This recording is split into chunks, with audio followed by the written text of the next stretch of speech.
Bueno.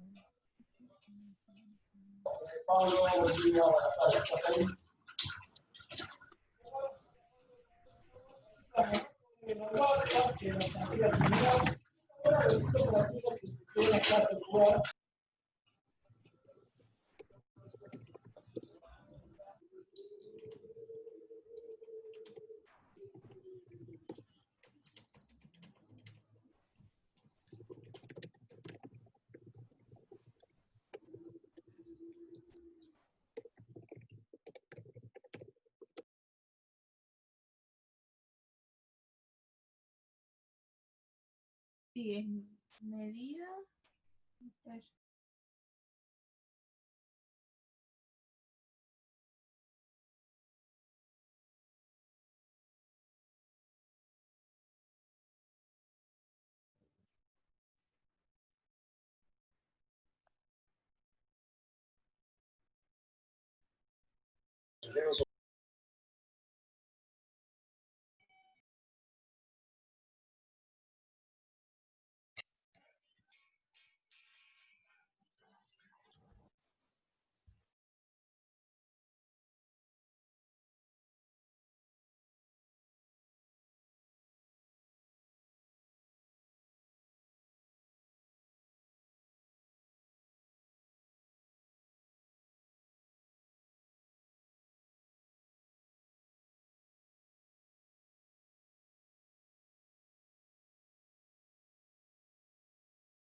Hola, buenas tardes. Vamos a esperar unos 5 minutos para arrancar con la clase. El que pueda y tenga ganas, me gustaría que activen la cámara, así puedo ver con quién estoy charlando. Es más ameno para dar la clase. Gonzalo, te escribí por privado, fíjate si lo podés ver.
el único que me toca. Listo. ¿Te escucho todo? Bueno, vamos a ir empezando con esta nueva clase. Buenas tardes. Creo que todos ya me conocen. Yo soy la doctora Luján. Hoy vamos a hablar un poquito del tema de alimentos. Ya están bastante próximos al parcial, así que me gustaría saber si tuvieron la oportunidad de leer más o menos las clases que se subieron al respecto. A mí hoy me toca toda la parte más aburrida, es decir, menos práctica de la práctica, que es la parte del código de fondo. No sé si alguien puede pueden habilitar el micrófono para decirme si se escucha bien y si tuvieron Sí, algún doctora, se escucha inconveniente. bien. Bien, perfecto. Sí, perfecto. Bien, lo que voy a hacer es la misma técnica que utilicé para la otra clase, es un PowerPoint para que vayan teniendo como guía. Obviamente del PowerPoint no se puede estudiar, pero como realmente es difícil hacer una clase por computadora, el Power nos va a ayudar para ir guiándonos. A medida que tengan dudas, pueden ir levantando la mano, desilenciarse y hacer la consulta, o si no, al final de la clase me pueden hacer las preguntas que quieran. Como les decía, yo voy a hablar de toda la parte del código de fondo, que sería el código civil y comercial, y mañana con el doctor Pérez Belmonte van a tener toda la parte, lo que es más práctico, lo que sería proceso de alimentos e incidente. Por lo tanto, lo relevante de hoy es que ustedes sepan, de la clase de hoy, sepan identificar qué abarca la obligación alimentaria, quiénes son los legitimados activos, quiénes son los legitimados pasivos, para después, mañana, poder ponerlo en práctica, o poder ver cómo se lleva a la práctica todos estos conocimientos, ¿sí? Bueno, voy a empezar. A ver si puedo compartir, si me permite compartir.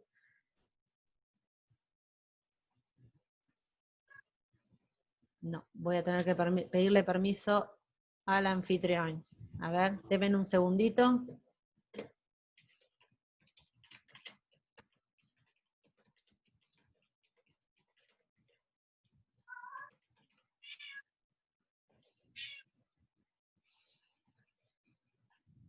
La otra vez lo pude hacer perfecto, pero hoy estamos un poquito más restringidos. Hay un gato por ahí que se escucha. No. Gonzalo, si estás, te pido que me habilites a compartir la pantalla.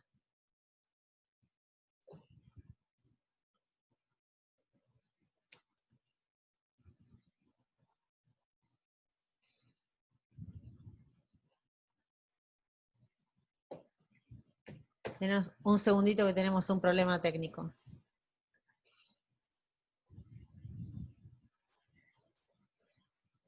Bueno, mientras Gonzalo me habilita a compartir la pantalla, lo que vamos a ver hoy es la prestación alimentaria. La prestación alimentaria es uno de los derechos y deberes derivados de la relación de parentesco. Bueno, ¿qué se entiende por relación de parentesco? Parentesco es el vínculo, es un vínculo jurídico que puede provenir de la naturaleza, es decir, las relaciones familiares, técnicas de reproducción asistida, adopción y afinidad. Es decir, nosotros en la relación de parentesco vamos a ser parientes desde el nacimiento, por supuesto, con nuestra familia, eso vendría a ser por naturaleza. Las técnicas de reproducción asistida también nos hace parientes. La adopción, y la adopción vamos a tener que discriminar si se trata de una adopción plena o de una adopción simple. La adopción plena equivaldría a lo que es un hijo natural, y la adopción simple, a los fines alimentarios, tiene una característica especial que se las voy a mencionar al final de la clase. Y por afinidad es aquella que se constituye mediante el matrimonio. Bien.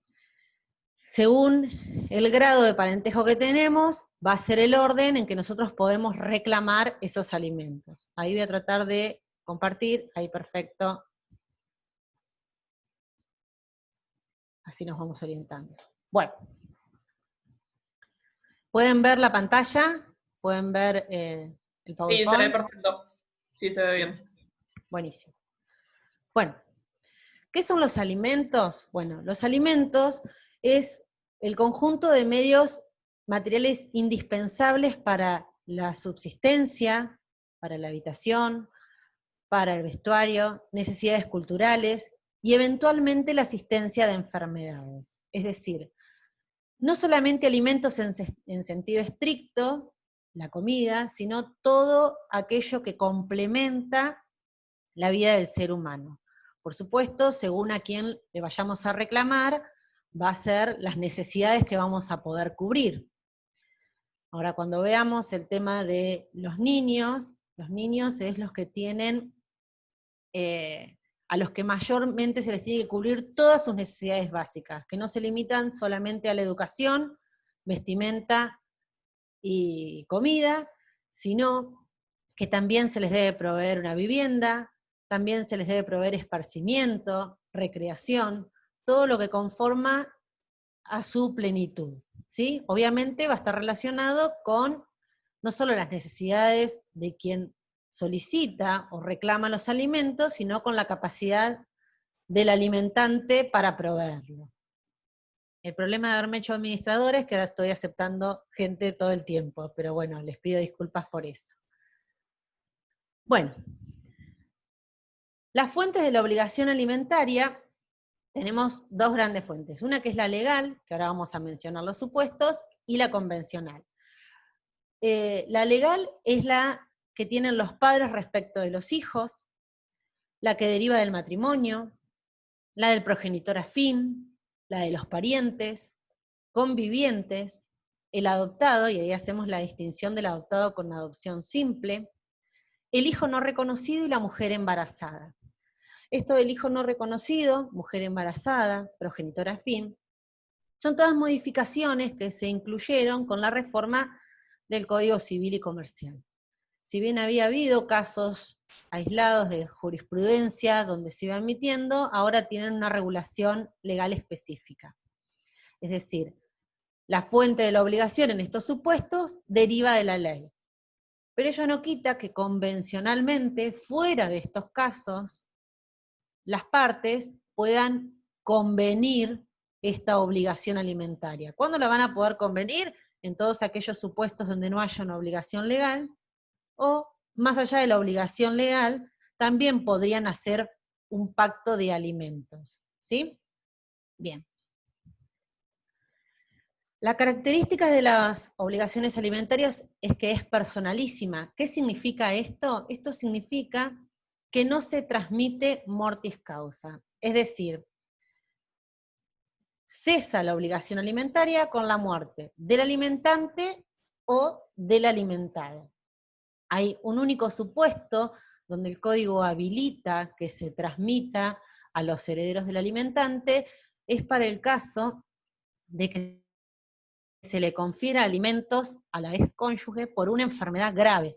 En ese supuesto podría continuar esa cuota alimentaria una vez fallecido el alimentante y deberán hacerse cargo sus herederos, pero es un supuesto excepcionalísimo. Si no, la obligación alimentaria cesa con la muerte del alimentante o el alimentado. Y ustedes se dirán, ¿qué pasa si el alimentante fallece y nos queda un menor de edad? Bueno, ahí el progenitor que queda con vida tendrá que proveerle él de los alimentos o tendrá que buscar las otras opciones que nos va a dar el código de reclamarle a otros parientes. Es irrenunciable. ¿Qué significa esto? Que no se puede renunciar al reclamo de alimentos. Es decir, ante una separación, un divorcio, por ejemplo, una madre o un padre no pueden renunciar a cobrarle alimentos al otro progenitor. Lo que sí van a poder hacer es, una vez que esté, no reclamarlo, o una vez que esté fijada la cuota, tampoco reclamar el cumplimiento de esa cuota, pero no se puede renunciar de antemano. No se puede tampoco negociar o compensar esa deuda de alimentos, esa obligación alimentaria. Lo que sí se puede es, una vez que la cuota de alimentos está fijada, los alimentos fijados y no percibidos ya dejan de ser del alimentado y pasan a ser del progenitor o de la persona que cubrió esas necesidades. Ahora lo vamos a ir viendo porque veo ahí las pocas caras que me permite ver la pantalla, veo unas caras medias raras. No es repetible. ¿Qué significa esto? Ahora vamos a ver, uno de los supuestos es del niño por nacer. El niño por nacer, si se fija una cuota alimentaria para ese niño por nacer, si con posterioridad no se inicia el juicio de filiación o no queda reconocido como hijo, vamos a poner este niño por nacer, no significa que se puede repetir eso que se abonó de alimentos. Sí le puede llegar a generar una acción de daños y perjuicios, lo que fuera, pero no, los alimentos no pueden repetirse. Es recíproca. ¿Qué significa esto? Que no solamente la obligación es del padre para con el hijo, sino que en algún momento de la vida puede ser al revés, del hijo para con el padre. Entre los cónyuges es recíproca, entre los convivientes es recíproca. Y una de las características importantes es que se trata de una deuda de valor, es decir, no es una deuda dineraria, no es un monto fijo en dinero, sino que obviamente se va a terminar representando en dinero, pero es una deuda de valor que tiene que cubrir todas estas necesidades a las que hicimos referencia con antelación. ¿Qué beneficio tiene esto de que se trate de una deuda de valor? Al tratarse de una deuda de valor, se puede fijar su pago en moneda extranjera. Al tratarse de una deuda de valor, no estaría alcanzada por la prohibición de indexar de las leyes que actualmente tenemos vigente. Es decir, podría ser actualizable con algún índice o con algún mecanismo de actualización. Con respecto a la fijación de una moneda extranjera, el obligado al pago va a poder cumplir o abonando el día pactado en la moneda extranjera o su equivalente en moneda del curso nacional. Esperen que estoy admitiendo a otra persona. Bien. Bueno, ya le fui adelantando, como dice el pagador, por la forma en que puede fijarse en dinero, puede fijarse en especie, es decir, proveyendo de una vivienda, proveyendo de los alimentos, de la ropa, puede ser combinado, es decir, una parte en dinero y otra parte en especie. Puede fijarse una cuota mensual, semanal o quincenal, eso según lo convengan las partes o lo vea el juez al momento de dictar una sentencia, puede ver que por el trabajo del alimentante o por las necesidades del alimentado, lo mejor es la fijación en un periodo más breve que no sea mensual, y también, en vez de ser un monto fijo en dinero, puede fijarse por porcentaje de sueldo. ¿Esto cuándo es importante? Bueno, esto es importante porque al tratarse de una deuda de valor, y sabiendo nosotros en el país donde vivimos, donde no hay estabilidad económica, donde la inflación es elevadísima, cuando nosotros tenemos un alimentante que es asalariado, lo mejor que podríamos hacer es fijarnos las necesidades de nuestro alimentante y determinar un porcentaje fijo de ese sueldo. ¿Esto qué significa? Que si le aumentan el sueldo, nuestro porcentaje también va a incrementarse y no vamos a tener la necesidad de estar interponiendo incidentes de aumento de cuota ante el aumento de necesidades del alimentado, ¿sí? Bueno. ¿Alguna duda con respecto a eso? Porque ahora vamos a pasar concretamente a los casos puntuales. No veo si tienen, a ver si hay algo en el chat. Los micrófonos están silenciados, pero si ustedes apretan la barra espaciadora pueden hacerme la pregunta que quieran, y si no, seguimos. Bueno, no veo ninguna pregunta. Vamos a ir al caso concreto del alimento de los hijos. Con respecto a esta obligación alimentaria, es la obligación más amplia que prevé. ¿Por qué? Y porque son los que se encuentran en menores posibilidades o directamente no tienen posibilidades de proveerse todo esto por sus propios medios, por la razón obvia de ser menores, ¿no? La obligación alimentaria, esto les tiene que quedar bien en claro, es de ambos progenitores. ¿Por qué remarco esto? Porque siempre parece que el que tiene la obligación es el padre, porque en el 90% de los casos los niños se encuentran en el cuidado personal de la madre, pero la obligación alimentaria es de ambos progenitores.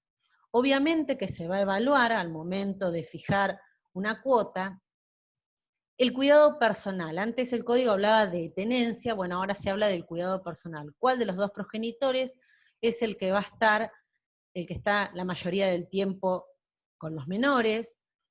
Es el que lo lleva al colegio, el que lo acompaña a hacer las actividades, con el que pasa la mayor parte de los días de la semana.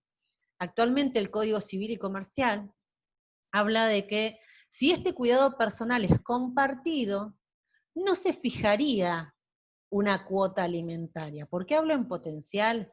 Porque para que esto ocurra, si el cuidado es compartido, ambos progenitores tienen que tener el mismo nivel de vida o la misma posibilidad económica para proveerle a los hijos, el tiempo que se encuentren bajo su cuidado, de las mismas condiciones y calidad de vida que cuando se encuentra bajo el cuidado del otro progenitor.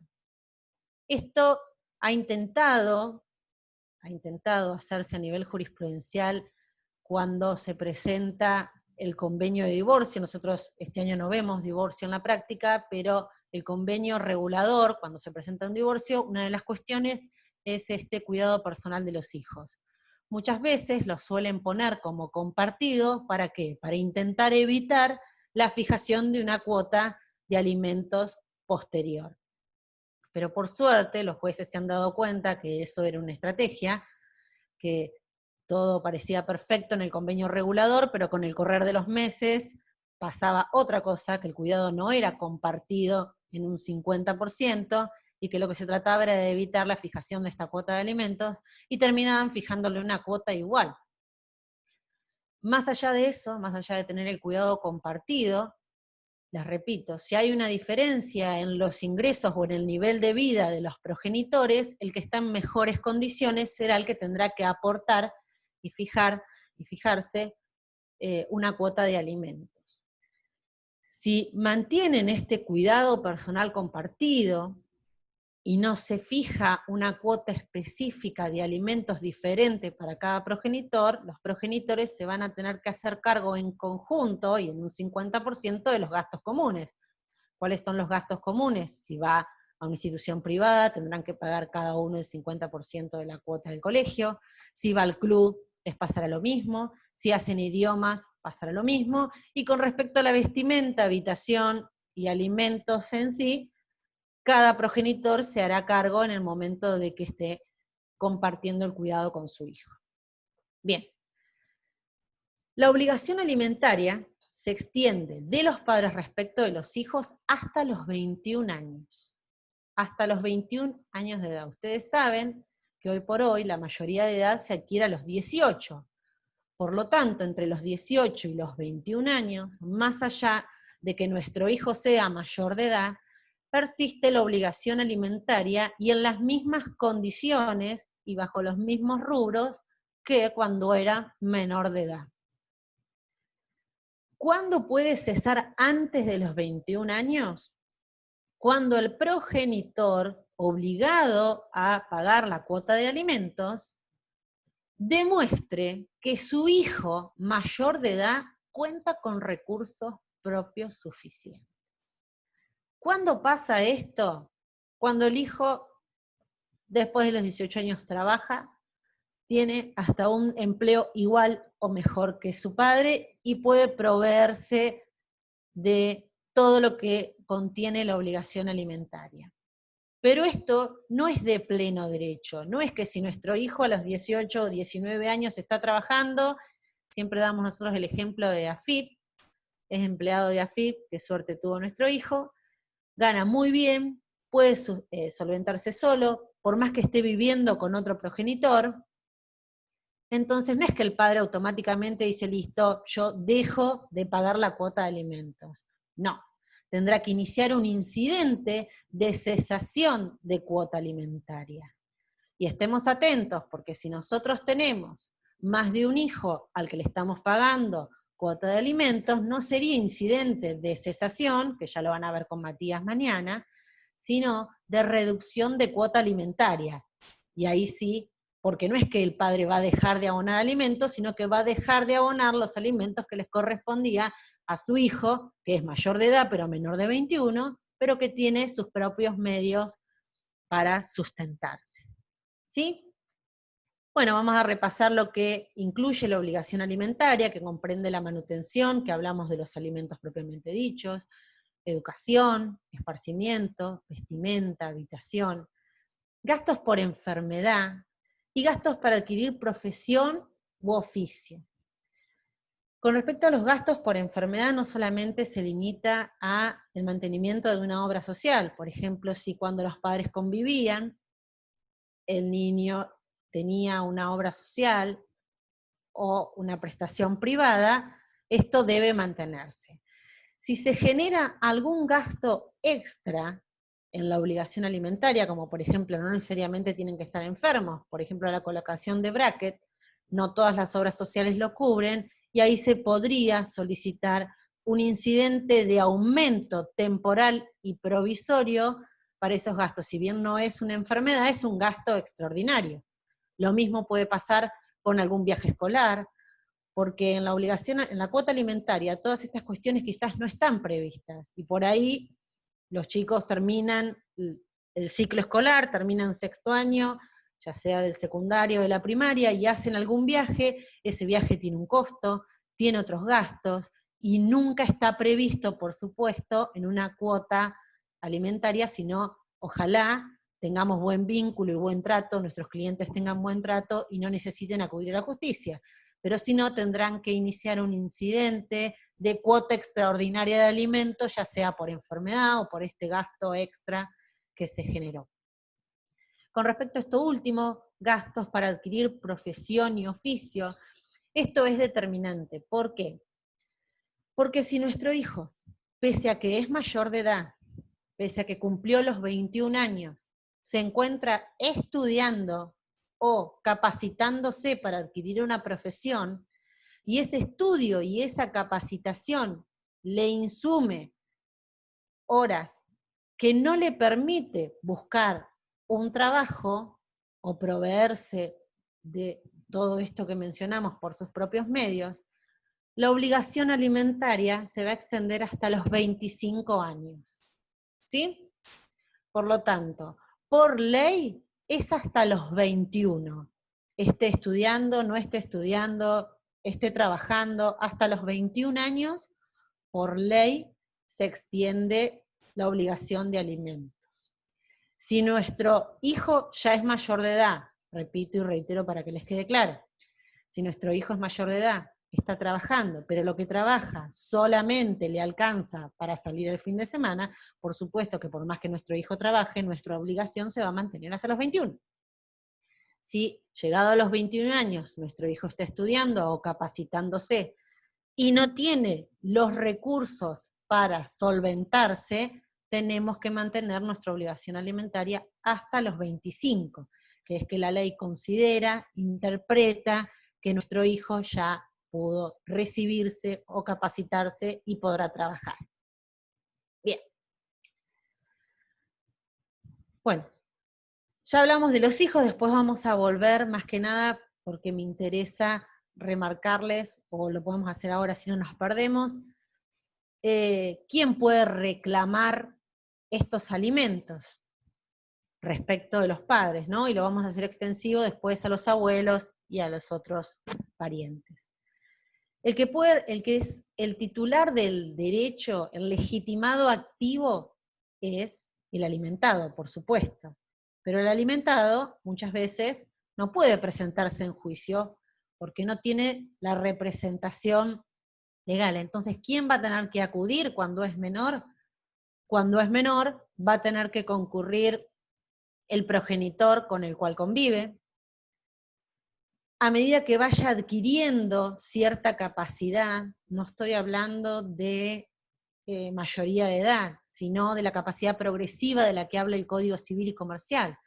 Puede presentarse el menor con la asistencia del abogado del niño, puede reclamar cualquier otro pariente que no sea el progenitor con el que convive, puede reclamarle al alimentante, y el Ministerio Público. Esos son los legitimados para iniciar un proceso de alimentos o un incidente de aumento de cuota. ¿Y contra quién? Bueno, por supuesto contra el progenitor que no convive. Y ahora vamos a pasar al tema de los abuelos. Algo muy importante en cuanto a la representación es aquellos hijos mayores de edad que ya se encontrarían válidamente legitimados para iniciar una acción en forma autónoma, pero la ley prevé que aún siendo mayor de edad, se puede iniciar el juicio representado por el progenitor con el cual convive. ¿Eso por qué es? Eso se da para evitar el confrontamiento de el hijo con el otro progenitor, no quiero hablar de padre para no encasillar, y también porque el progenitor que convive con el hijo, que ya no es menor de edad, también tiene sus gastos, porque al convivir es él el que está pagando, debe estar pagando la luz, el gas, los alimentos. Entonces se da en este caso un supuesto donde si bien se encuentra legalmente capacitado y habilitado, porque ya es mayor de edad, para reclamar y para percibir la cuota alimentaria, se considera que todavía no es capaz económicamente. Y como no es capaz económicamente, esa obligación o cuota alimentaria que se fije puede estar distribuido en una parte, se le entrega y la administra el progenitor con el que convive, y la otra parte de la cuota alimentaria se le puede entregar a el hijo mayor, al hijo mayor para sus gastos de esparcimiento y vestimenta, si se quiere, ¿no? Bien. Con respecto a la obligación alimentaria de los abuelos, bueno, la obligación alimentaria de los abuelos tiene su fundamento en el papel fundamental que desempeñan los abuelos hoy en el cuidado de los nietos, en el cuidado personal de los nietos, en la solidaridad familiar, más allá también de la relación de parentesco. Bueno, es derivada de la responsabilidad parental, con fundamento en esto de la solidaridad familiar, es subsidiaria. ¿Qué quiere decir? Yo no puedo ir directamente contra los abuelos porque el abuelo tiene más dinero que el progenitor al cual la ley obliga en primer lugar. No, es subsidiaria, no es automática, es decir, ¿qué tengo que hacer yo? Yo tengo que demostrarle al juez verosímilmente que el obligado principal, que son los padres, los obligados principales de la obligación alimentaria son los padres, no puede cumplir o no quiere cumplir, no tengo medios compulsivos para que cumpla. Entonces, por eso reclamó a los abuelos. En cuanto al reclamo de los abuelos, si bien el hijo es menor, deberían los abuelos cumplir con todo el contenido de la obligación alimentaria que mencionamos. En la práctica, lo que se intenta no es que los abuelos le den lo mínimo para subsistir, pero tienen que proveer la educación, tienen que contribuir con la vivienda, tienen que contribuir con alimentos, con la salud, pero la parte por ahí recreativa suele si bien es importante y completa lo que es la vida social del niño, por ahí no se podría exigir el mismo monto. Lo que está permitido, gracias a la modificación del código, porque en un primer momento la jurisprudencia entendía que primero teníamos que hacer un juicio contra el obligado principal, que sería el progenitor, y una vez que veamos que contra el progenitor no podemos sacar absolutamente nada, recién ahí podíamos iniciar un juicio contra los abuelos. Hoy eso no es así, se puede demandar en el mismo proceso, pero ya les repito, hay que acreditar verosímilmente que el obligado principal no puede abonar. ¿Cómo se podría hacer eso? Por ejemplo, podemos pensar que el progenitor se fue a vivir a Perú, hace artesanías, no tiene un trabajo fijo, no tengo una dirección fija. ¿Cómo hago? Bueno, inicio nuestro juicio de alimentos, lo dirijo contra el progenitor del menor, y también en forma subsidiaria contra los abuelos, y le aporto al juez todo. Por ejemplo, puedo aportarle un informe de migraciones que diga en qué momento se fue del país y no volvió, buscar registros en AFIP, si tiene alguna relación de dependencia declarada, como para aportarle al juez y decirle, si yo bien sé que el progenitor de mi hijo vive en tal país, no tengo una dirección fija, pero no tiene trabajo, yo sé que va a ser muy difícil que yo le pueda fijar una cuota alimentaria que me pueda cumplir. Por eso también le reclamo a los abuelos en forma subsidiaria. Siempre es recomendable que se pongan distintos montos, uno para el progenitor, que es el obligado principal, y uno un poquito menor para los abuelos, pero nada impide que pongan exactamente el mismo monto y lo reclamen absolutamente todo a los abuelos. Esto también sirve por si tenemos algún progenitor que no quiere hacerse cargo y evade el cumplimiento de su obligación parental, al demandar a los abuelos, por ahí logramos que se haga cargo. Pero bueno, es una herramienta más que nos brinda el código para poder proteger a nuestro alimentado. Bueno, el reclamo de alimentos lo acabamos de mencionar. ¿Quién puede ejercer el reclamo de alimentos? El otro progenitor del niño menor de edad o del hijo mayor, que ya lo aclaramos. El menor con grado de madurez suficiente, que tiene, según el código, la autonomía progresiva, y eso comienza a partir de los 13 años, de a poco va adquiriendo, según el grado de madurez del menor, capacidad para poder decir, bueno, voy con un abogado del niño y le reclamo a mi progenitor o a ambos progenitores, porque puede ser que el menor esté conviviendo con otro integrante de la familia que no sea ni el padre ni la madre.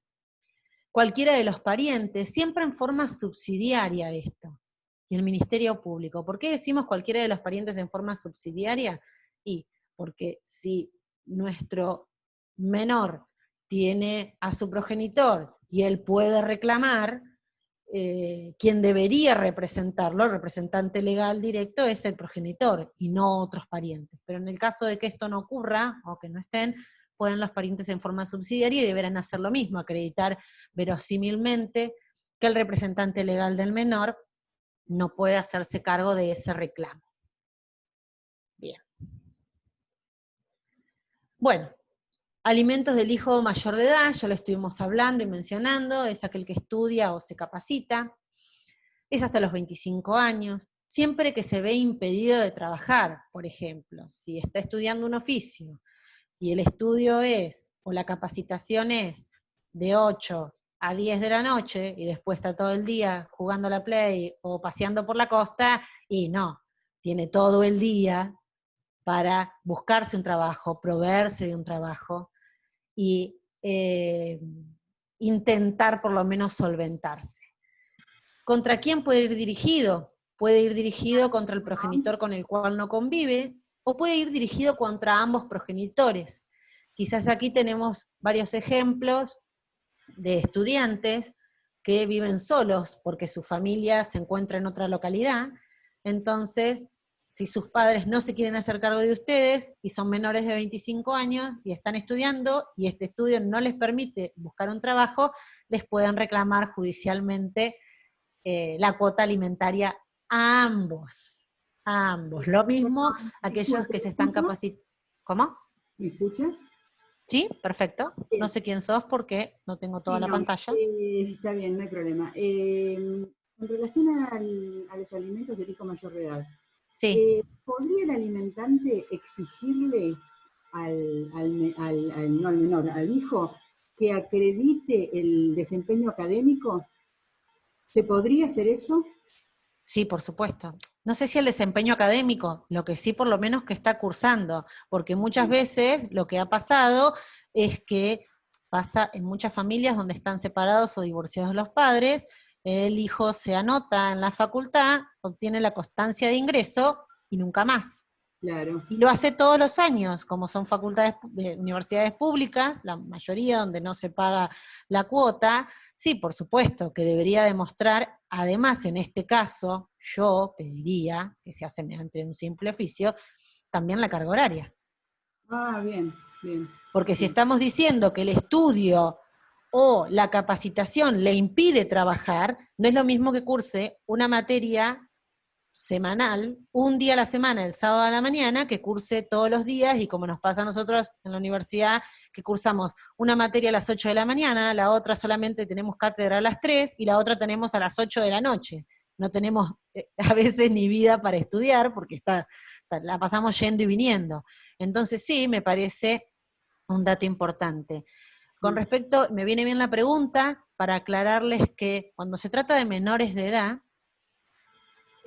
las necesidades todos las conocemos, todos sabemos que un menor de edad tiene que estudiar, tiene que tener su hora de esparcimiento, tiene que tener un derecho a la salud y tiene que estar debidamente asistido, alimentado, vivienda completo. Ya el hijo mayor de edad, y además mayor de 21 años, creo que ahí la cosa cambia y él también tendrá que acreditar, si le va a hacer un reclamo a sus padres, él podría aportar en ese juicio de alimentos o incidente, después van a ver la diferencia entre el juicio principal y los incidentes, que esté imposibilitado de obtener un trabajo o que no puede conseguir trabajo. Eso también. ¿Sí? Bien. Gracias. Bien. Bueno, con respecto a los hijos, para ir cerrando más que nada el tema de los hijos, lo que es muy importante y tienen que tener en cuenta, que no es excusa de que el padre no tenga trabajo para pasar la cuota de alimentos. Tampoco es excusa que el padre ahora tenga otros hijos o la madre tenga otros hijos y diga, bueno, pero si yo le sigo pasando la cuota alimentaria a mi hijo anterior, ahora con mis nuevos hijos no puedo cubrir las necesidades. Si bien el juez va a tomar en cuenta toda la situación de vida de ambos progenitores, el padre que no tiene trabajo, la jurisprudencia ya lo he dicho en más de una oportunidad, tiene que salir, es su responsabilidad intentar proveer los medios que considere para tener un trabajo, una changa, lo que fuera. Por supuesto que si nosotros tenemos que nuestro alimentante es un cuidacoche, no le vamos a poder fijar una cuota, por más que las necesidades del menor solamente se cubran con 15.000, 20.000 pesos al mes, estoy divagando, no le podemos fijar una cuota de ese tenor.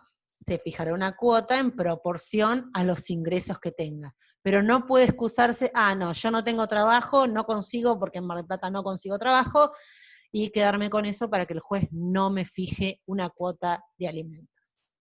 Bien.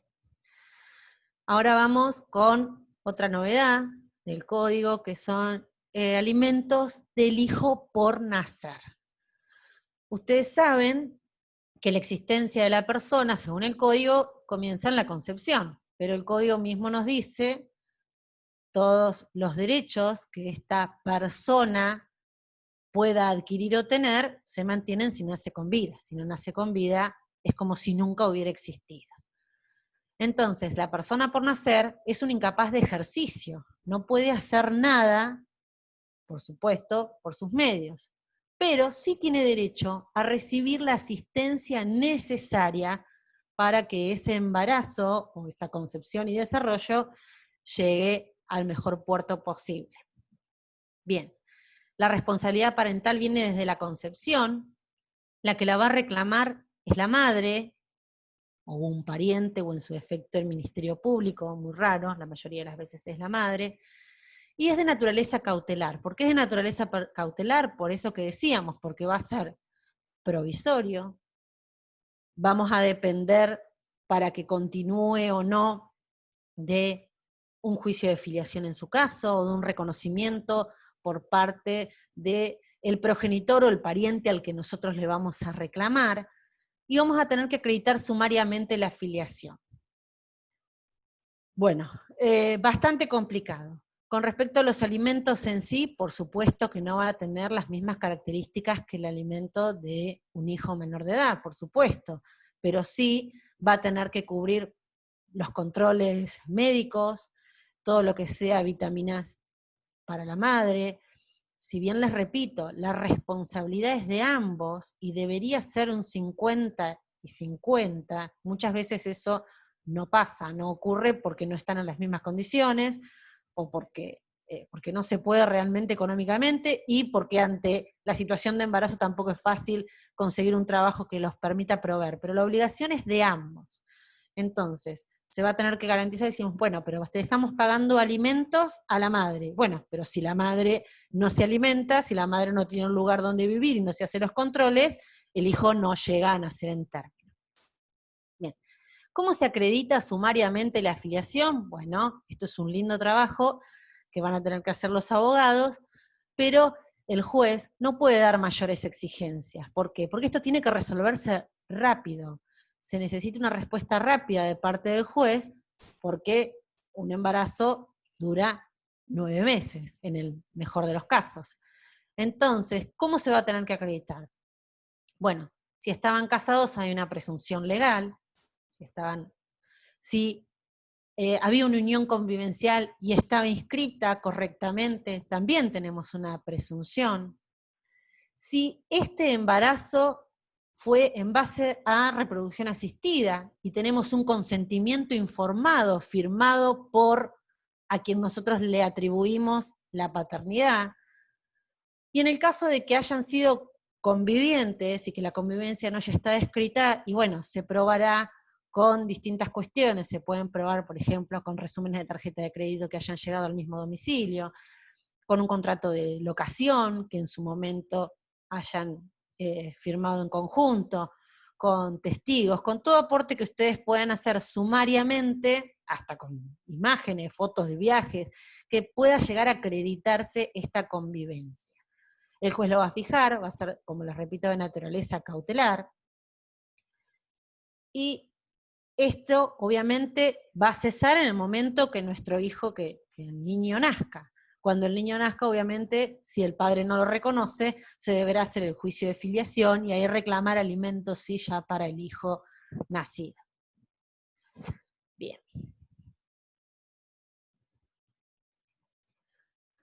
Alimentos del hijo afín. Bueno, esta es otra modificación que tiene el Código Civil y Comercial, que es un reconocimiento a la situación social y a la realidad social que hoy estamos viviendo.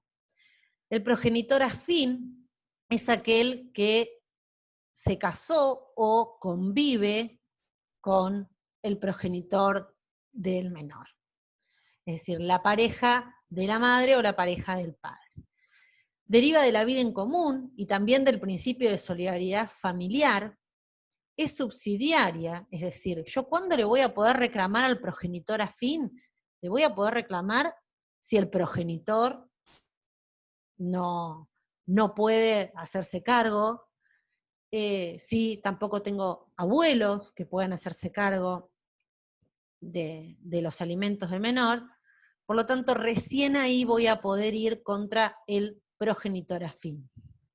Pero este reclamo, por eso a veces el código tiene estas cosas contradictorias, y lo vamos a ver también con respecto a los alimentos del cónyuge, mientras dure la convivencia. Es decir, yo estoy conviviendo con mi pareja o con mi nuevo marido, y como el padre de mi hijo no puede pagar los alimentos, o no lo puedo ubicar, los abuelos tampoco, les voy a iniciar un juicio de alimentos y ahí se termina mi convivencia, discúlpenme. Pero bueno, de esto habla el código, que se podría pedir. Hay una excepción al cese de la convivencia, y está bien que así sea, y me parece que acá está el punto de la modificación que hace el Código Civil y Comercial. Cuando este cese de la convivencia provoca en el niño un daño gravísimo en cuanto a su situación no económica, porque el niño no tiene situación económica, ¿no? Pero en cuanto a su situación alimentaria, y este progenitor había asumido durante la convivencia esas obligaciones como si fuera un padre. Suele pasar que con estas familias ensambladas vienen y dicen, yo quiero que tu hijo vaya al mismo colegio que fui yo, que fueron mis hijos, el colegio vale fortuna y mientras vivimos todos juntos es buenísimo porque él se hace cargo, pero mañana me separo y mi hijo queda a la deriva en mitad de año. Entonces, en estos supuestos excepcionales y a pedido del progenitor conviviente, por supuesto, el juez, aun que haya cesado esa convivencia, puede fijar una cuota alimentaria, siempre pensando en el interés superior del menor. Esto es provisorio y en subsidio. Si aparece algún otro pariente o el progenitor empieza a hacerse cargo de los alimentos, automáticamente cesará, pero tampoco es tan automático, se debe pedir al juez que cese. Y nunca puede durar más de lo que duró la convivencia con este progenitor afín. Si la convivencia duró 10 años, quizás tengamos la suerte de que se pueda fijar una cuota alimentaria hasta que cumplan la mayoría de edad. Si duró 1 año o 2, nunca va a poder ser mayor al tiempo de la convivencia. Me parece bastante acertado esta incorporación, porque muchas veces hoy la mayoría de las familias son familias ensambladas, donde la responsabilidad es compartida y es a diario, y es cierto que que a muchos chicos les provoca un grave daño una separación en cuanto a nivel de educación, a nivel de la vida social que llevan y demás, así que creo que es una buena incorporación. Bien. Alimentos para el pariente necesitado. Y ahí temblamos todos porque hasta la reforma del Código Civil y Comercial dijimos, bueno, nosotros solamente nos vamos a hacer cargo de nuestros hijos. No, gran error. Puede venir algún hermano a reclamarlos. El hermano puede ser unilateral o bilateral. Si es en línea recta, no hay límite en los grados, pero si es colateral, solamente hermanos, por suerte. La obligación va a ser mucho más acotada que la de los hijos menores y los nietos, por supuesto, porque le vamos a tener que proveer lo esencial para alimentarse, vivienda, salud, pero tampoco le vamos a pagar las clases de idioma o el club para que vaya a jugar al pádel con los amigos, ¿no? Por supuesto. Es excluyente, es decir, el más próximo excluye al más remoto. En el caso de que a mí me demande, por ejemplo, uno de mis hermanos, y yo tengo 3 hermanos más, yo al ser la demandada puedo decir, espere señor juez, tengo 2 más que están en el mismo grado que yo y que debemos contribuir todos. ¿Sí? Y ahí el juez se fijará, según la situación económica de cada uno de los hermanos, si todos aportan en partes iguales, si uno puede aportar más que otro, pero sí lo llama a concurrir. Pero eso tiene que ser el demandado por alimentos. Si a mí me demanda un pariente y yo sé que hay 3, 2, 1 o más personas en igual grado que yo puedo traerlos al juicio. Obviamente que se debe acreditar la necesidad e imposibilidad de procurarse por sus medios estos alimentos. Ahí sí también tenemos otra diferencia con respecto a los menores de edad, que acá, si es mayor de edad y le va a reclamar a un pariente, va a tener que demostrar que efectivamente no puede proveerse por sus medios de estos alimentos, ni puede conseguir un trabajo, puede estar cursando una enfermedad, por supuesto, y eso sería una prueba para aportar. Bien. Recordemos que esto no tiene límite en el tiempo, es decir, tiene que tener más de 25, por supuesto, porque si no podría ir contra los padres. Tiene que demostrar y acreditar que no puede proveerse él mismo de todos estos alimentos, es decir, no es que la carga de la prueba va a ser exclusivamente para el demandado. Acá tienen que probar ambos. Alimentos para el cónyuge o excónyuge. Esta es otra de las novedades que yo le decía, que el código parece que lo pone sin sentido. Los cónyuges se deben mutuamente obligación alimentaria, es decir, se deben mutuamente la asistencia. Se va a tomar en cuenta la situación personal, la situación patrimonial, el desempeño en el hogar. Es decir, pero si yo estoy casada no le voy a reclamar por juicio a mi marido alimentos. Esa es la verdad. Esto se daría el supuesto en los casos en que los cónyuges estén separados de hecho, pero ya no sería supuesto de alimento entre cónyuges, sino entre cónyuges separados de hecho, que sería el mismo supuesto que el que les mencioné, aunque la cuota puede ser mayor, por supuesto, porque al no estar conviviendo, puede llegar a tener la necesidad de vivienda y de otros gastos el cónyuge separado de hecho. Está la posibilidad de que entre cónyuges convivan en la misma casa. A mí el único ejemplo que se me ocurre es que estén separados y continúen conviviendo en la misma casa, pero también creo que si uno recibe en la misma casa un reclamo de alimentos judicializado, ahí se termina todo y alguno se va. Pero bueno. Con respecto a los divorciados, tenemos otro cambio, otra modificación. Ya no hay más cuota alimentaria para el cónyuge inocente, ya no hay más atribución de culpas en el divorcio. Por lo tanto, no hay obligación legal de establecer una cuota de alimentos. Hay dos excepciones, como toda regla tiene sus excepciones. La enfermedad grave de uno de los cónyuges y que esa enfermedad le imposibilite procurar sus alimentos, ¿sí?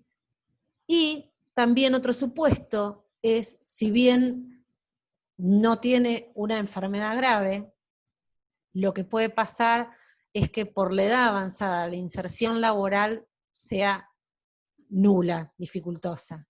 Ha pasado en más de una ocasión que los cónyuges, más en otra época, donde la mujer no trabajaba y solamente se limitaba quizás al cuidado del hogar, y esa era su tarea y su misión principal en el matrimonio, y se veían con 60 años, 65 años divorciadas, sin posibilidad de insertarse en la vida laboral, sin tener ninguna capacitación, y la ley les decía que, ahora con la nueva modificación, que no tenía derecho a alimentos. Bien, entonces serían las dos excepciones, hay que analizarlo, va a analizar concretamente el juez, y esto cesa si desaparece la causa que lo originó. ¿Cuál es la causa que lo originó? Si deja de estar enferma, si consigue un trabajo, si pide compensación económica y si vuelve a casarse o convivir. ¿Qué es la compensación económica? La compensación económica también es un nuevo instituto que incorpora el Código Civil y Comercial, que es ante un divorcio o una separación de unión convivencial, el cónyuge o el conviviente que vea una desproporción o una merma en su calidad de vida, que quede desequilibrada su calidad de vida por el divorcio o el cese de la convivencia, puede reclamar una compensación económica. Esa compensación económica puede ser un monto fijo, o en su caso puede ser una cuota mensual. Es decir, si pidió compensación económica, no podría pedir alimentos. La compensación económica tiene un plazo de caducidad que debe solicitarlo, no es materia de estudio, pero se los menciono porque está relacionado con los alimentos, debe solicitarse dentro de los 6 meses que salió la sentencia de divorcio. Si no se pide la compensación económica ahí, perdió su derecho a reclamarla o solicitarla con posterioridad. Y por supuesto cesa si vuelve a casarse o convive con otra persona. Los alimentos del conviviente, de la misma manera que les explicaba el supuesto de alimentos entre cónyuges, existe la obligación alimentaria entre convivientes mientras dure la convivencia. Si cesa la convivencia, no hay obligación alimentaria de parte de ninguno de los convivientes. Para esto no es necesario que la convivencia esté inscripta, la inscripción es buena a los fines probatorios, la inscripción es útil a los fines previsionales, la inscripción es útil a los fines de una obra social, pero no es determinante a los fines de esta obligación alimentaria mientras dure, y tampoco es obligatoria la inscripción a los fines de pedir esa compensación económica, lo que sí nos va a costar más probar la convivencia. Pero mientras dure la convivencia hay obligación alimentaria recíproca entre los convivientes. Una vez que cesa, no hay más obligación alimentaria.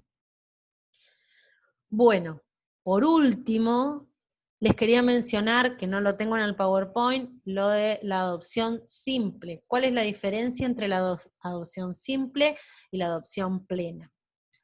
La adopción plena es como que borra todos los nexos y los vínculos con la familia de origen, con los parientes por naturaleza.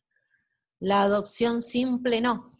Por lo tanto, en la adopción simple, el adoptado puede reclamarle alimentos, no solo a los adoptantes, que es quienes van a tener la obligación primordial, sino que puede también reclamarle a los progenitores, a sus progenitores, a sus padres por naturaleza, pero en este caso es en subsidio. Primero tengo que ir contra los adoptantes, y en el caso de que estos no puedan proveerme alimentos, recién podría ir contra mi familia por naturaleza.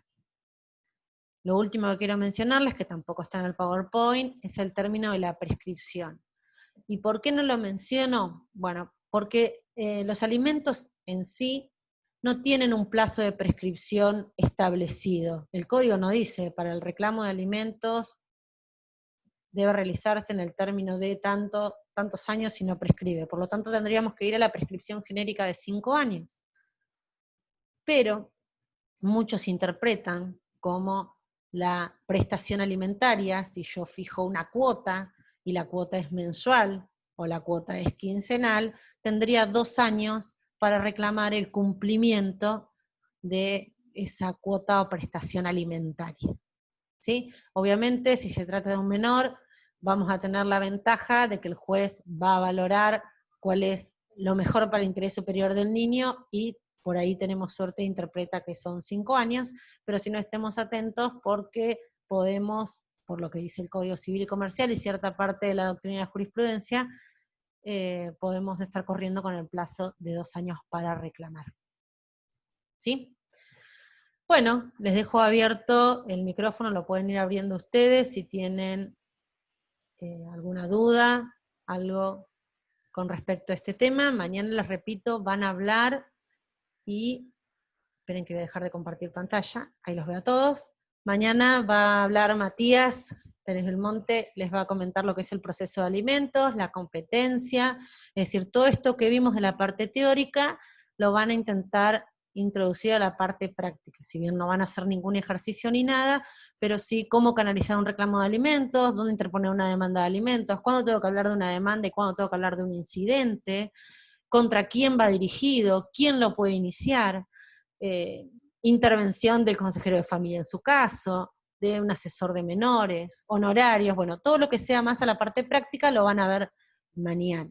Si tienen alguna duda, algo con respecto a esto, acá estoy viendo, prefiero que me la hagan oral porque yo no soy muy canchera leyendo el chat, y viéndolos a ustedes creo que se me va a complicar, pero tengo un par de preguntas. A ver. Si el reclamo a los abuelos porque el padre no tiene ingresos fijos y estamos, además de la jubilación, cuenta con locales, ¿son embargables? Bien, no sé quién me hizo la pregunta, pero espero que la hayan escuchado todas. Sí, por supuesto. Mañana también van a ver el tema de las medidas cautelares. Si yo tengo el progenitor que no cumple con su obligación alimentaria y no puedo cumplir, y voy contra los abuelos, puedo utilizar todas las herramientas legales que tengo para que cumplan con la obligación. Puedo embargarles un sueldo, puedo retenerles parte de su jubilación, por supuesto no los voy a dejar sin nada, si tienen la mínima eso lo evaluará el juez, puedo embargarles una propiedad, puedo embargarles cánones locativos, tengo distintas medidas de coerción para garantizar la percepción de los alimentos, ¿sí? Lo van a ver bien mañana. Lo que es importante, que seguramente también se los va a mencionar a Matías, es que la ley ha puesto con la obligación solidaria al empleador respecto de los alimentos. ¿Qué significa esto? Si yo embargo el sueldo, ya sea del progenitor o del abuelo, y el empleador no cumple, no es como en el juicio ejecutivo que le tengo que iniciar un incidente de responsabilidad porque no embargó el sueldo, no, directamente es solidariamente responsable. Voy y le embargo los bienes al empleador y me cobro. Eso es la solidaridad que está dada en cuanto a la obligación alimentaria. ¿Sí? Espero que haya podido contestar la pregunta. Les puedo habilitar los micrófonos si quieren. A ver, voy a intentar, si alguien está más canchero, me dice cómo, pero acá no lo puedo decir. No tengo Los idea podemos cómo habilitar habilitar. nosotros, no hay problema. Bueno, Yo mejor. el Si lo habilitan ustedes, micrófono. mejor, porque yo si leo el chat, Sí. me sale toda la pantalla, no veo a nadie y no sé en qué orden voy. Yo voy a Denme hacer- una mano con eso y me van preguntando y prefiero responder así. No, los micrófonos los podemos habilitar nosotros. Bien. Yo tengo una duda respecto de ¿Tu los nombre? alimentos. Nomi, Bien. tengo una duda respecto de los alimentos entre ex cónyuges. Sí. Yo quería saber si la cuota alimentaria, también en la cuota alimentaria opera también la caducidad de los 6 meses, a la que usted refirió respecto de la compensación. No, mirá, si el cónyuge estaba enfermo al momento del divorcio, ahí mismo se puede fijar. No, la caducidad solamente es para la compensación económica. Lo que te va a jugar ahí es el plazo de prescripción. Igualmente ustedes no lo ven, pero por ejemplo, quien presenta una demanda de divorcio y pide una demanda de divorcio, indefectiblemente tiene que acompañar un convenio regulador. En ese convenio regulador es donde se va a atribuir el hogar conyugal, donde si hay niños van a decir quién tiene el cuidado personal de cada uno, donde se debe fijar una cuota alimentaria, más allá de que después el otro cónyuge no acepte nada de ese convenio regulador y se armen tantos incidentes como puntos no llegaron a un acuerdo. Si la enfermedad es posterior al divorcio, y ahí ya va a estar más complicado porque ya no hay más alimentos en sí por el divorcio. Si la enfermedad es preexistente, vos vas a pedirla en el mismo momento que te notificás, te enterás que te están pidiendo el divorcio o que vos mismo la presentes, ¿no? Bien, o sea que hay que presentarlo en el momento de presentar el convenio. Y sí, se presentaría en el convenio el pedido. El convenio puede ser unilateral. Yo mañana me quiero divorciar y hago un convenio donde diga, la casa es para mí, quiero alimentos porque estoy enferma por 100.000 pesos por mes, el auto es mío, los chicos me los quedo yo, total. Lo que exige la ley es que yo presente una propuesta de convenio regulador. Si Es el una divorcio es propuesta, pero después podrían una agregarse otras propuesta, cosas. se corre traslado a la contraria, si la contraria dice, bueno, sí lo acepto, buenísimo, si dice, no, esto no lo quiero, el juez va a sacar la sentencia de divorcio y va a decir, todos los puntos a los cuales no se llegó a un acuerdo, no es que va a aprobar nada el juez, eso inician los incidentes respectivos.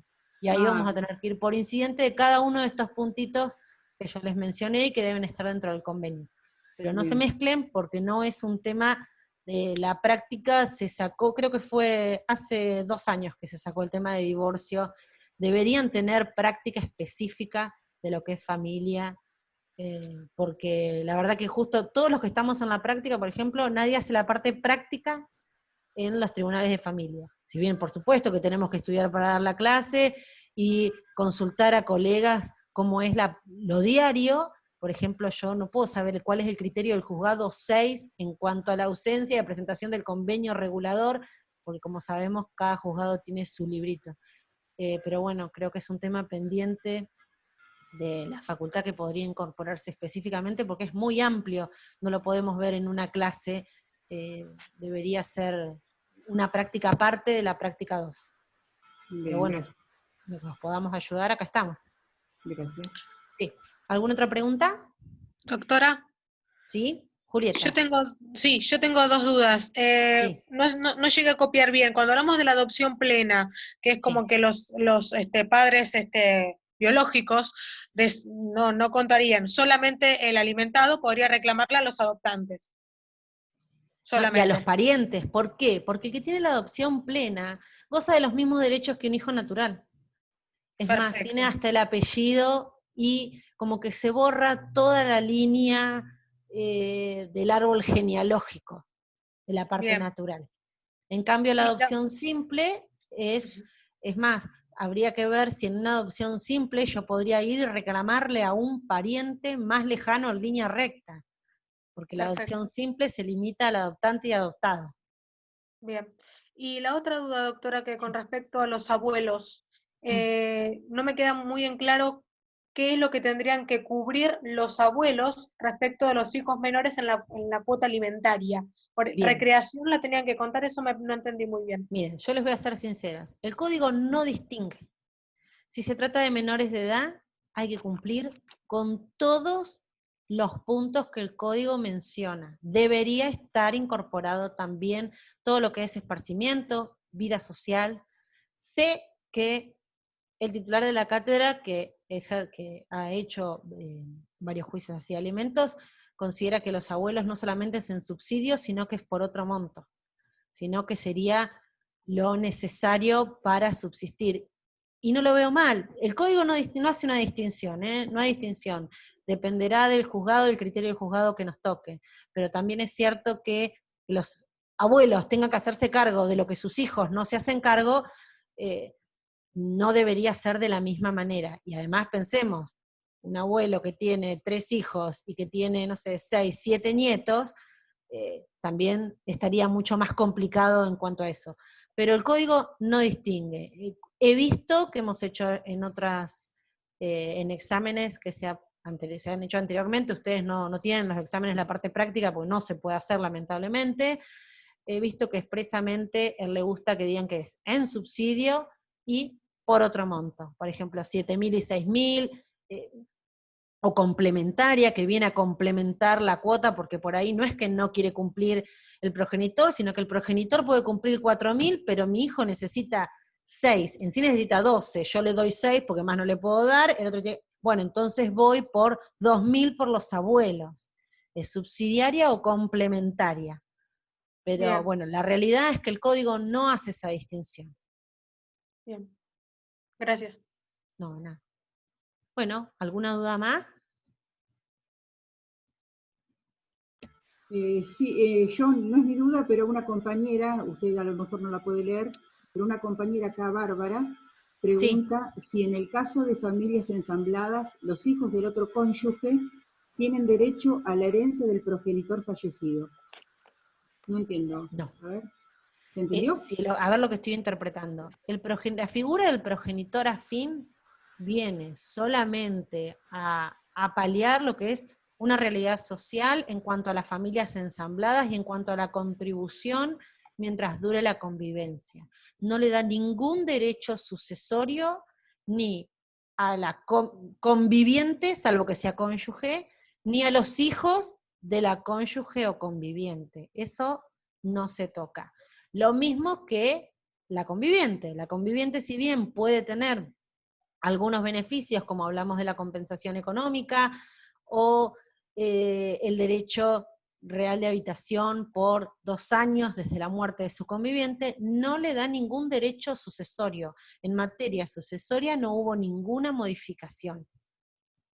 No sé si quedó respondida la pregunta, pero para que les quede bien en claro, que bajo ningún punto de vista adquiere el hijo afín o el progenitor afín derechos sucesorios.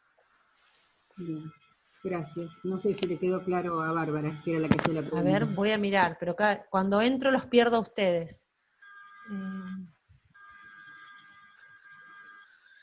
A Andrea le voy a responder que se puede reclamar a los abuelos la diferencia de forma complementaria, sí, seguro, porque es un subsidio y si el juez considera que mi hijo necesita para vivir 6.000 pesos, pero el padre solamente puede aportar 4, puedo ir por la diferencia tranquilamente.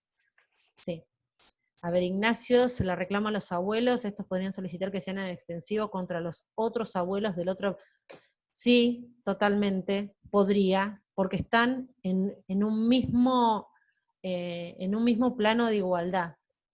Totalmente, sí, Ignacio. Se puede pedir que el otro abuelo contribuya. Bueno, ¿alguna duda más? Para la que no pudo anotar, recuerde que tiene la parte práctica, la parte teórica subida al aula virtual. Bueno, les dejo el canal abierto de consultas, saben que me lo pueden hacer por el mail. Esperen que tengo otra más. Les agradezco a todos los que ponen la cámara, porque la verdad que es mucho más agradable, por más que estemos despeinados, desprolijos, es bastante difícil hacer una clase por Zoom, y me gusta verlos, y además voy aprendiendo los nombres, aunque no los voy a ver ni siquiera para el parcial, pero bueno, por lo menos es más grato. Doctora, tengo una Sí. duda más, no sé si se la puedo hacer Sí, sí, rápido. por supuesto. Por ejemplo, en el caso de que yo tenga abuelos que, no sé, trabajaron toda su vida en un muy buen trabajo, cobraron muy bien, gozan de una muy buena jubilación, y los padres no pueden, no sé, el padre, yo le reclamo al padre y el padre está en Perú, nada. Sí. Y los abuelos trabajan bien, ¿yo le puedo reclamar, digamos, más de lo que le reclamaría al padre? No, porque vos tenés que pensar en las necesidades del alimentado. El alimentado necesita, cuando vas a hacer un reclamo, a mí no me importa si el alimentante trabaja en una empresa y es gerente o barre la vereda. Yo voy a ir y voy a decir, mi hijo necesita esto para vivir. Si yo en algún momento conviví con él, le decir, bueno, cuando vivíamos juntos vivíamos de esta manera. Si nunca conviví con él, le voy a decir, bueno, mi hijo necesita esto. Va a Bien. este colegio, va a este instituto de idiomas, o no va a ningún instituto de idiomas, va a una escuela pública, pero necesita útiles, necesita vestimenta, necesita el pago de alquiler. Yo voy a decirle al juez, mi hijo necesita esto. Y el juez, teniendo en cuenta la capacidad económica del alimentante y las necesidades del alimentado, va a fijar una cuota. Ahí vamos a ver cómo hacemos para poder cumplirla, porque el juez puede decir, este niño necesita 10.000 pesos, y nunca le va a poder embargar los 10.000 pesos porque ni siquiera sueldo tiene, pero bueno, nosotros ahí tenemos una cuota fijada, que es lo que nuestro hijo necesita. La mayoría de las veces los jueces lo que hacen es que sea una cuota acorde a lo que puede pagar, ¿no? Pero tampoco porque hay muchas veces que también se abusa y se aprovecha, como el abuelo tiene fortuna, yo quiero que mi hijo vaya a determinado colegio, pero yo Claro. no tengo esa fortuna, y el padre tampoco la tiene, entonces no tengo... y otro colegio le puede brindar la misma educación y la misma calidad de vida. Por eso va a ser trabajito del juez. Pero siempre cuando ustedes reclamen alimento, ustedes tienen que pensar en las necesidades del niño o del adolescente al cual ustedes le están solicitando que le fijen una cuota de alimentos. Si el padre es buen padre o la madre es buena madre y puede darle mucho más, se lo dará por otra vía, porque también es muy difícil depositarle al progenitor con el cual no convivís todo lo que considera, pero siempre hay que pensar en las necesidades del alimentado. Gracias. Disculpe, ¿Listo? una pregunta, no sé si se escucha mi micrófono. Andrea, no te escucho. Entonces lo escribo porque no anda mi micrófono. Me va a escribir. Bien.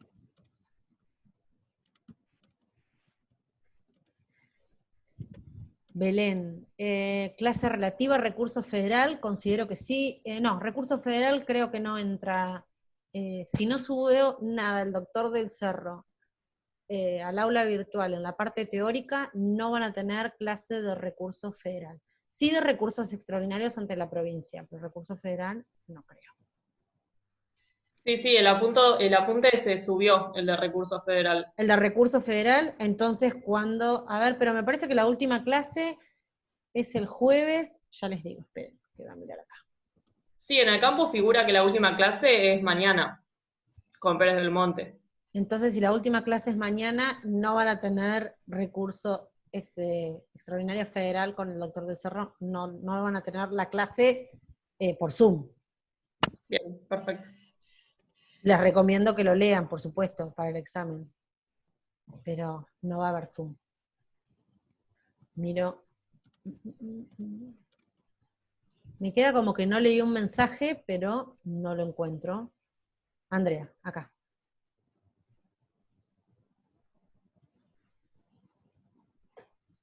Bien.